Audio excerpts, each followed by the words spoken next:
વિદ્યાર્થી મિત્રો, chapter number 14 ઉર્જાના સ્ત્રોતો, એની અંદર હવે આપણે વાત કરીશું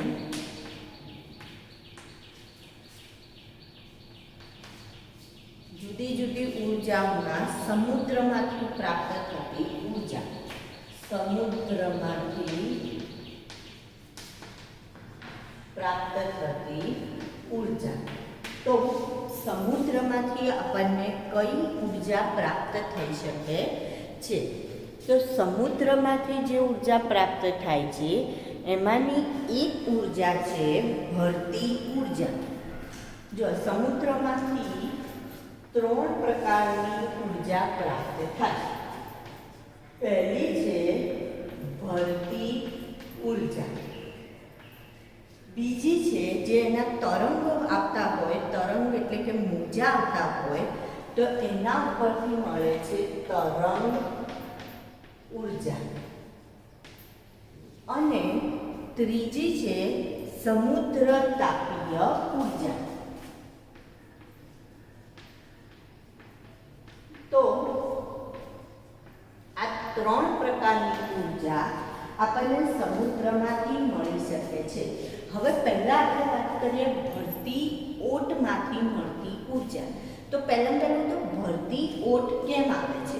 ભરતી અને ઓટ તમને ખબર હશે કે જ્યારે પાણી ખૂબ આગળ, જે કિનારો હોય એનાથી ખૂબ આગળ આવી જતું હોય અને કોઈક વખતે કિનારાથી તો ક્યાંય પાણી અંદર જતું રહેતું હોય, તો આ જે ભરતી અને ઓટ આવવાનું જે કારણ છે એ શું એના કારણે છે? તો જે ચંદ્ર છે જે પૃથ્વીની આજુબાજુ ફરે છે, તો એ ચંદ્રનું ગુરુત્વાકર્ષણ બળ પૃથ્વી પર લાગે છે, જેના કારણે ભરતી અને ઓટ આવે છે. તો પહેલું તો આપણે ભરતી અને ઓટ માટે કહીશું કે ચંદ્ર દ્વારા ગુરુત્વાકર્ષણ બળ લાગે છે, તેના કારણે ચંદ્ર દ્વારા ગુરુત્વાકર્ષણ બળ લાગે છે, જેથી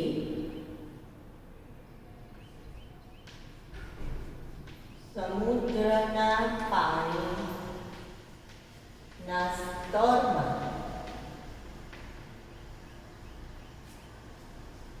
ઉતાર ચઢાવ આવે છે. સ્તરમાં ઉતાર ચઢાવ આવે છે, જેને આપણે શેના તરીકે ઓળખીએ છીએ? ભરતી ઓટ તરીકે ઓળખવામાં આવે છે. જેને શું કહીશું? ભરતી અને ઓટ. જેને ભરતી ઓટ કહે છે.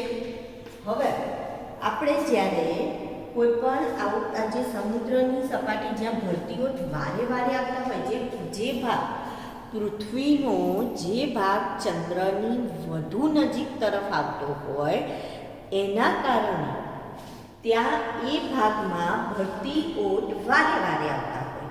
તો એવી જે સપાટી હોય ત્યાં આપણે બંધ બાંધીશું, ખુલ્લો એક બંધ રાખીશું કે જે ભરતી ઉર્જાનો ઉપયોગ કરી શકાય. અને બંધ જ્યારે ખુલે ત્યારે ટર્બાઇન ગોઠવી ભરતી ઉર્જાનું વિદ્યુત ઉર્જામાં રૂપાંતરણ કરી શકાય. બરાબર? તો અહીંયા આપણે શું કહીશું કે સમુદ્રની સપાટીનો તફાવત આપણને કઈ ઉર્જા આપે છે? તો કે ભરતી ઉર્જા આપે છે.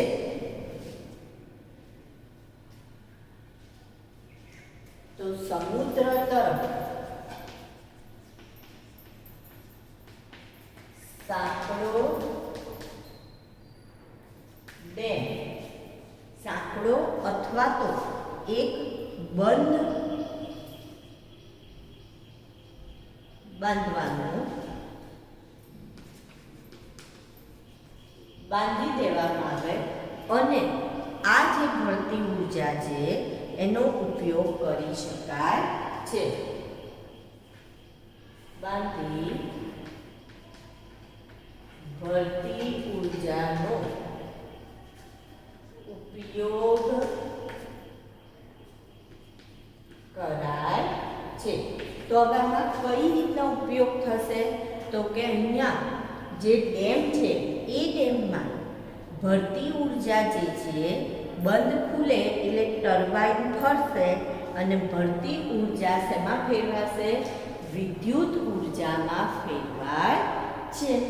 હવે બીજી રીતના તરંગ ઉર્જાની વાત કરીએ તો તરંગ એટલે પાણી જ્યારે સમુદ્રનું પાણી એક કિનારેથી બીજા કિનારે જાય ત્યારે એ ઉપર નીચે આ રીતના ઉછાળા મારે છે. તો એ જે ઉછાળા મારે એને આપણે શેના તરીકે ઓળખીએ છીએ? તરંગ તરીકે ઓળખીએ છીએ.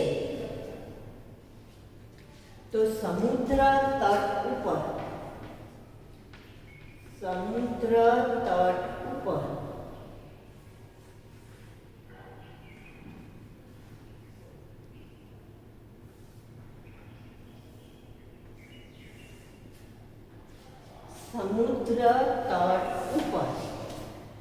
પાણી જ્યારે એક કિનારેથી બીજા કિનારે જશે ત્યારે પવનના કારણે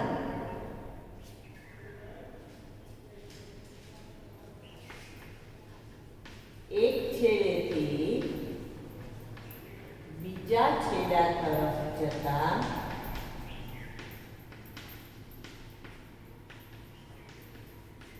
ભારે પવનના કારણે શું રચે છે?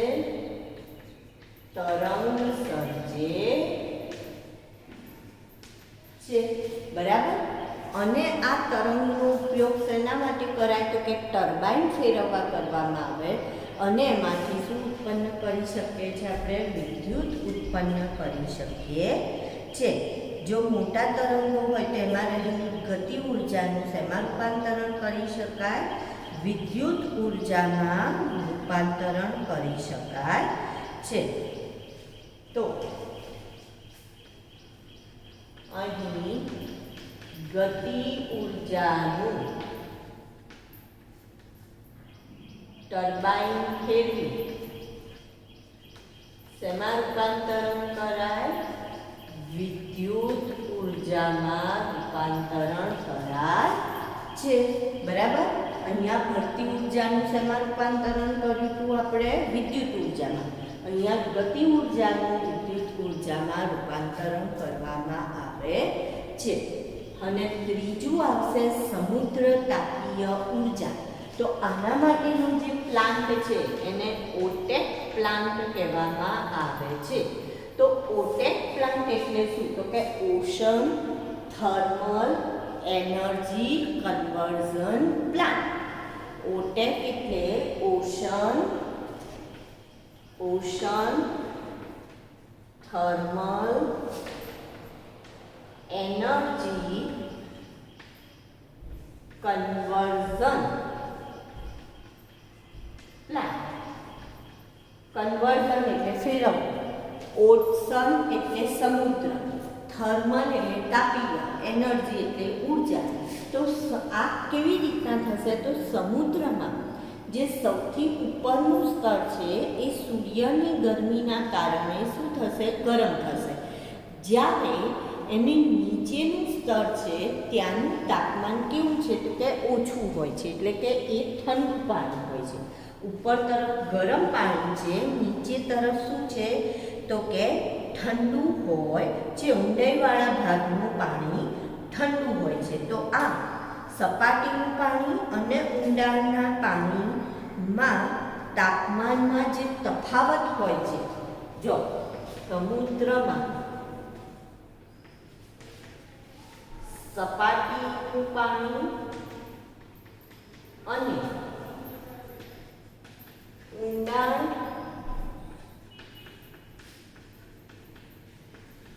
વાળા પાણીના તાપમાનમાં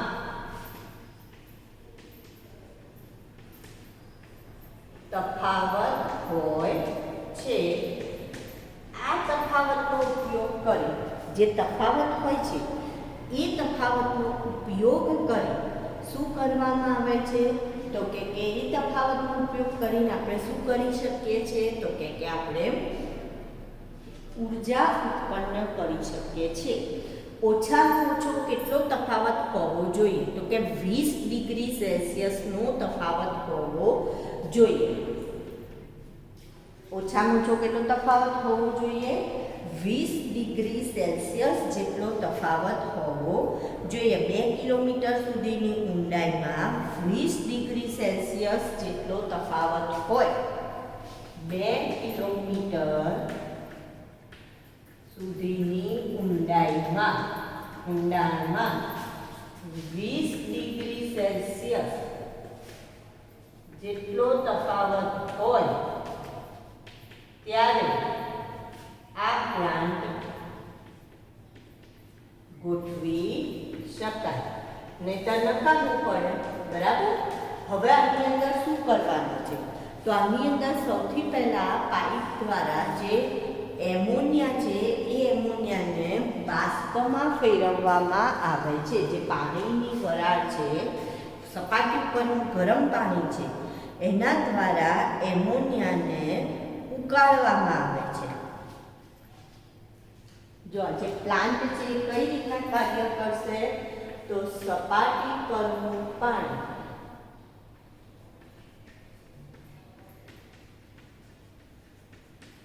ગરમ પાણીના કારણે એમોનિયા શેમાં રૂપાંતરણ થશે? તો કે બાષ્પશીલ બને છે. અને જે બાષ્પ છે એ બાષ્પનો ઉપયોગ શેમાં થાય છે? તો કે ટર્બાઇન ફેરવાય છે. અને શું ઉત્પન્ન કરાય છે? તો કે વિદ્યુત ઊર્જા ઉત્પન્ન કરાય છે. શું ઉત્પન્ન કરીશું આપણે? વિદ્યુત ઊર્જા ઉત્પન્ન કરવામાં આવે છે. હવે જે ઊંડાણવાળા વિસ્તારમાં રહેલું ઠંડુ પાણી છે, ઊંડાણવાળા વિસ્તારમાં રહેલું ઊંડાણવાળું ઠંડુ પાણી એ જ્યારે ઉપર તરફ આવશે એટલે બાષ્પશીલ એમોનિયા હતો એ ફરી પાછો શેમાં કન્વર્ટ થઈ જશે? તો કે પ્રવાહી એમોનિયામાં કન્વર્ટ થાય છે. તો આ રીતના ચક્ર એનું ચાલે છે, જેને આપણે સમુદ્ર તાપીય ઉર્જા તરીકે ઓળખવામાં આવે છે. તો આવી રીતના સમુદ્રમાંથી આપણને કેટલા પ્રકારની ઉર્જા પ્રાપ્ત થાય છે? 3 પ્રકારની ઉર્જા પ્રાપ્ત થાય છે. એ પછીનો પ્રશ્ન આવે છે ભૂતાપીય ઉર્જા.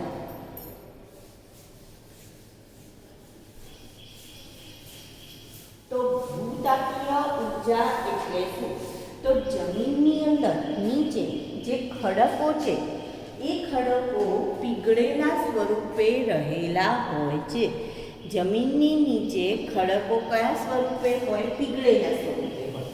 હવે એમાંથી કેટલું જે પીગળેલા ખડકો હોય એ જો ઉપર તરફ આવે તો એના કારણે એની આજુબાજુનું પાણી જે છે એ ગરમ થઈ જાય.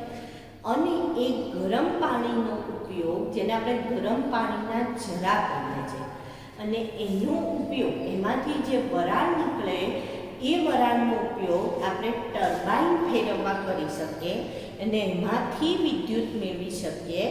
માટે એને ભૂતાપીય ઉર્જા કહેવામાં આવે છે. તો ભૂતાપીય એટલે શું? ભૂતાપીય ઉર્જા એટલે શું?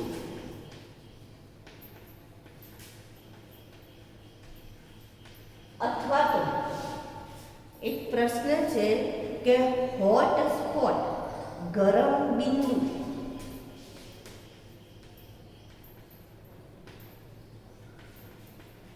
હોટ સ્પોટ કોને કહે છે?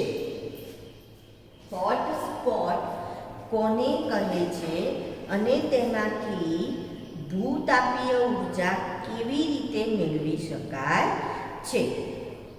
તો પૃથ્વીની સપાટીથી ઊંડાઈએ આવેલા ગરમ વિસ્તારમાં ખડકો કયા પર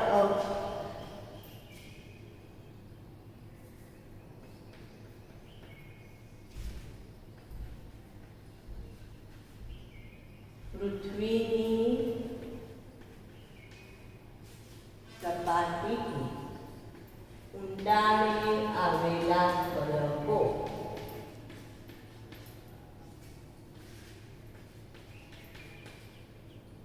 કયા સ્વરૂપે હોય છે? તો કે એ ખડકો પીગળેલી અવસ્થામાં હોય છે, જે ઉપર તરફ ધકેલાય છે.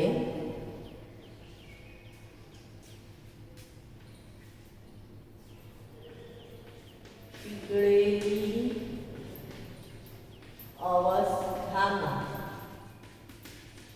હોય છે, જે ઉપર તરફ ધકેલાતા ચોક્કસ સ્થાનને ઉપર તરફ આવે એટલે શું કરશે? તો કે ચોક્કસ સ્થાનને ઘેરે છે, જેને ગરમ બિંદુ કહે છે. એને શેના તરીકે ઓળખીશું આપણે? ગરમ બિંદુ તરીકે ઓળખવામાં આવે છે. હવે ભૂગર્ભીય જળ જ્યારે એના સંપર્કમાં આવે, ભૂગર્ભીય જળ ગરમ બિંદુના સંપર્કમાં આવતા, ભૂગર્ભીય જળ ગરમ બિંદુના સંપર્કમાં આવતા શું થશે? ગરમ થઈ જશે. ગરમ થઈ બાષ્પમાં ફેરવાય છે, જેનો ઉપયોગ ટર્બાઇન ફેરવી વિદ્યુત ઉત્પન્ન કરવા માટે થાય છે. જેનો ઉપયોગ ટર્બાઇન ફેરવી શું ઉત્પન્ન કરવા માટે થાય છે? વિદ્યુત ઉત્પન્ન કરવા થાય છે. બરાબર, એનો ઉપયોગ શેના માટે થાય છે? વિદ્યુત ઉત્પન્ન કરવા માટે થતું હોય છે. તો આવું ન્યુઝીલેન્ડ અને અમેરિકાની અંદર આવા પ્લાન્ટ ગોઠવેલા છે. ભૂતાપીય ઉર્જામાંથી પ્લાન્ટ મેળવવામાં આવે છે. એના પછી આવે છે ન્યુક્લિયર ઉર્જા. કયો પ્રશ્ન છે? ન્યુક્લિયર ઉર્જા. તો ન્યુક્લિયર ઉર્જા જે છે એની અંદર શું કહે છે? તો ન્યુક્લિયર ઉર્જામાં એવું કહે છે કે જે યુરેનિયમ, પછી પ્લેટિનમ, થોરિયમ, સ્ટ્રોન્શિયમ આવી જે ધાતુઓ હોય છે, યુરેનિયમ કે પ્લુટોનિયમ, તો એનું જે ન્યુક્લિયસ છે એને તોડી, એનું ન્યુક્લિયસ તોડી એમાંથી ઉર્જા મેળવવામાં આવે છે. આ જે ભારે ધાતુઓ હોય એને તોડી એને શેમાં ઓછી ઉર્જા એના ઉપર ન્યુટ્રોનનો મારો ચલાવી હલકા ન્યુક્લિયસમાં વિભાજન કરવામાં આવે છે. યુરેનિયમ એનું જે ન્યુક્લિયસ છે, ન્યુક્લિયસ એટલે તમને ખબર હશે પરમાણુ કેન્દ્ર. એ કેવું છે? તો કે ભારે ન્યુક્લિયસ છે, એના પર જ્યારે ન્યુટ્રોનનો મારો કરવામાં આવે, ન્યુટ્રોનનો શું કરવાનો છે? મારો. જેમ આપણે પેલી ઘન વડે ઠાઠા બંદૂકની ગોળીઓ છોડીએ એવી રીતના મારો કરીએ તો યુરેનિયમનું ન્યુક્લિયસ તૂટી જશે. જે ભારે ન્યુક્લિયસ હતું એ તૂટી જશે અને આવી રીતના જે એનું શેમાં ફેરવાશે તો કે હલકા ન્યુક્લિયસમાં ફેરવાય છે. હલકા ન્યુક્લિયસમાં ફેરવાય છે એટલે આ રીતના આપણને મળશે. તો એને આપણે શેના તરીકે ઓળખીએ છીએ? ન્યુક્લિયર વિખંડન તરીકે ઓળખીએ છીએ. શેના તરીકે ઓળખીએ? ન્યુક્લિયર વિખંડન. ન્યુક્લિયર વિખંડન તોડી કાઢ્યું, તોડી નાના નાના ટુકડામાં વિભાજિત કરી દીધું. હવે આનો ફાયદો શું થાય છે? તો આપણે જ્યારે કોલસો જે છે એના પરમાણુમાં એક કાર્બનમાંથી જેટલી ઉર્જા ઉત્પન્ન થાય, જો સાંભળજો, કોલસાના જે એક પરમાણુ કાર્બનના એક પરમાણુમાંથી જેટલી ઉર્જા ઉત્પન્ન થાય એનાથી 10 મિલિયન ગણી ઉર્જા યુરેનિયમના એક પરમાણુથી ઉત્પન્ન થાય. એટલે વિચાર કરો કે કેટલી અધધ ઘણી ઉર્જા ઉત્પન્ન થઈ આનાથી. એ એનો ફાયદો. પણ એની સામે એનો ગેરફાયદો શું? તો આના માટે એક વિશિષ્ટ પ્રકારનો પ્લાન્ટ તૈયાર કરવો પડે. અને જ્યારે આનો વપરાશ થઈ જાય, આ બળતણ વપરાઈ જાય પછી એનો સંગ્રહ કેવી રીતના કરવો, અને એમાંથી જે વિકિરણો બહાર નીકળે છે એ વિકિરણો એ વાતાવરણને પ્રદૂષિત કરે છે. એ વિકિરણો શું કરે છે? વાતાવરણને પ્રદૂષિત કરે છે. તો એ એક બધા એના શું કહેવાય? ગેરફાયદા ગણવામાં આવે છે. બરાબર? તો અને એનાથી શસ્ત્રો પણ બની શકે ને, ન્યુક્લિયર બોમ્બ બની શકે, તો એ પણ નુકસાનકારક જ છે. તો આ એના ગેરફાયદા થયા. હવે એનાથી આગળ એક પ્રશ્ન છે કે મહાસાગરમાંથી પ્રાપ્ત થતી ઉર્જાની કઈ મર્યાદાઓ છે? તો પહેલું તો આપણે મહાસાગર એટલે સમુદ્ર, તો એમાંથી જે ભરતી ઉર્જા જોઈ, તો ભરતી ઉર્જા માટે શું બાંધવું પડે છે? આપણે બંધ બાંધવો પડે. અને બધી જ જગ્યાએ આપણે બંધ બાંધી શકતા નથી, એટલે એના માટે આપણે જોડે મર્યાદિત જગ્યા હોય છે. બીજી હતી તરંગ ઉર્જા.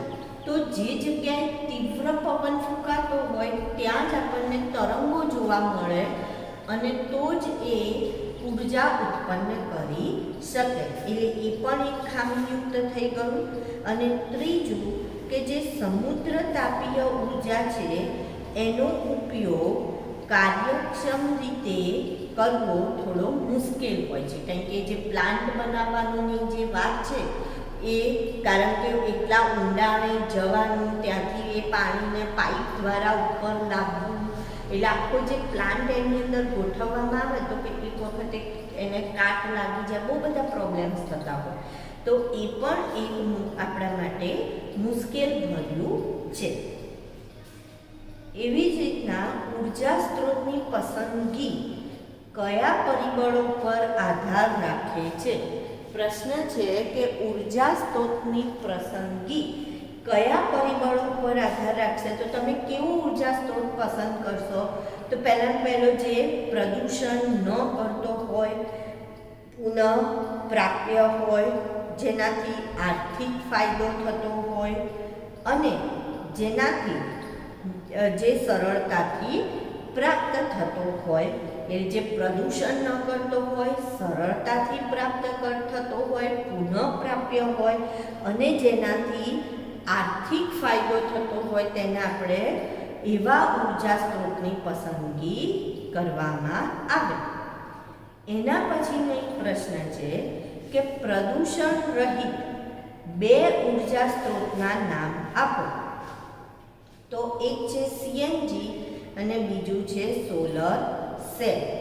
સીએનજી કોમ્પ્રેસ્ડ નેચરલ ગેસ, અને જેનો ઉપયોગ પેટ્રોલ અને ડીઝલથી જે પ્રદૂષણ થાય છે એને અટકાવવા માટે કરી શકાય. અને બીજું છે સોલર સેલ. સીએનજી સ્વચ્છ બળતણ છે અને સોલર સેલ છે પણ પ્રદૂષણ રહિત છે, એટલે એનો આપણે ઉપયોગ કરી શકીએ છીએ. પછી છે, શું કોઈ એવો ઉર્જા સ્ત્રોત છે કે જે પ્રદૂષણ મુક્ત છે? તો હા, સૂર્ય અને પવન એ ઉર્જા સ્ત્રોત પ્રદૂષણ મુક્ત છે. પણ જ્યારે એવા ઉર્જા સ્ત્રોતનો ઉપયોગ કરવા માટે સાધનનો ઉપયોગ કરવામાં આવે, જેમ કે ધારો કે સૂર્ય, તો એમાંથી સોલર કુકર બનાવવામાં આવે, તો એના કારણે એ શું થઈ જશે? તો કે એ સોલર કુકરને ગોઠવણી કરવી ને બધું થોડું પ્રદૂષણ કરવા માટે જવાબદાર બની જતા હોય છે. એવી જ રીતના આપણે પવન ચક્કીની વાત કરીએ તો એમાં પણ એના ગેરફાયદા પણ ઘણા હોય છે. તો જ્યારે એના ઉપકરણોનો ઉપયોગ કરવામાં આવે તો પર્યાવરણમાં પ્રદૂષણ થવાની શક્યતા રહેલી છે. પછીનો પ્રશ્ન, રોકેટમાં બળતણ તરીકે હાઇડ્રોજનનો ઉપયોગ થાય છે. શું તમે સીએનજીની સરખામણીમાં તેને વધારે સ્વચ્છ ઈંધણ કહેશો? તો હા. કેમ? કારણ કે જ્યારે હાઇડ્રોજનનું દહન થાય, ઓક્સિજનની હાજરીમાં હાઇડ્રોજનનું દહન થાય એટલે કે હાઇડ્રોજન સળગે. કોઈ પણ આપણે જો બળતણ હોય અને રોકેટની અંદર જ્યારે હાઇડ્રોજનના બળતણનો ઉપયોગ થાય છે, તો જ્યારે રોકેટ ચાલશે તો પેલું દહન થશે, બળતણનું દહન થશે તો એ સળગશે. તો હાઇડ્રોજનનું દહન થવાથી એ શેમાં પરિણમે છે? તો કે એ પાણીમાં પરિણમે છે. શેમાં પરિણમશે? પાણીમાં. જ્યારે સીએનજીમાં તો કયો વાયુ રહેલો છે? તો કે મિથેન વાયુ રહેલો છે. અને એનું જો દહન થાય તો એમાંથી કાર્બન ડાયોક્સાઇડ અને કાર્બન મોનોક્સાઇડનું દહન નીકળે. તો એ જે કાર્બન ડાયોક્સાઇડ અને કાર્બન મોનોક્સાઇડ છે તો પાછા શું છે? તો કે નુકસાન કરતા છે. બરાબર? તો આ રીતના હાઇડ્રોજન એ સીએનજીની સરખામણીમાં વધારે સ્વચ્છ છે એવું કહી શકાય. એવા બે ઉર્જા સ્ત્રોતના નામ લખો જેને પુનઃપ્રાપ્ય ગણી શકાય. તો જળ વિદ્યુત, જે જળાશયમાં વરસાદને કારણે દર વખતે પાણી ભરાઈ જતું હોય છે એટલે એને પુનઃપ્રાપ્ય ગણાય. અને પવન ઉર્જા, સૌર ઉર્જા પણ પુનઃપ્રાપ્ય ગણવામાં આવે છે. પછીનો પ્રશ્ન છે, એવા બે ઉર્જા સ્ત્રોતના નામ લખો જે ખૂટી જતા હોય. તો જેમ કે પેટ્રોલ, ડીઝલ, કોલસો જે ખૂટી જાય છે કારણ કે એનું દહન થાય એટલે આપણે પેટ્રોલ પુરાવ્યું, ધારો કે એક્ટિવામાં પેટ્રોલ પુરાવ્યું, પછી શું આખી જિંદગી એ પેટ્રોલ ચાલી રહે છે? ના. ધારો કે તમે 1 લિટર પેટ્રોલ પુરાવ્યું અને થોડુંક ચલાવો છો, પછી રિઝર્વમાં આવી જાય છે ને ગાડી, તમને ઉપર ઓરેન્જ લાઇટ કેવું દેખાવા માંડે છે એટલે આપણને ખબર પડે એમ્પ્ટી થવા લાગે છે ટેન્ક, એટલે આપણે પાછી ટેન્ક ભરાવવી પડે. તો એનો મતલબ દહન થવાથી એ નષ્ટ પામે છે અને આપણને પુનઃપ્રાપ્ત થતા નથી. ટૂંક સમયમાં એ પુનઃપ્રાપ્ત થતા નથી.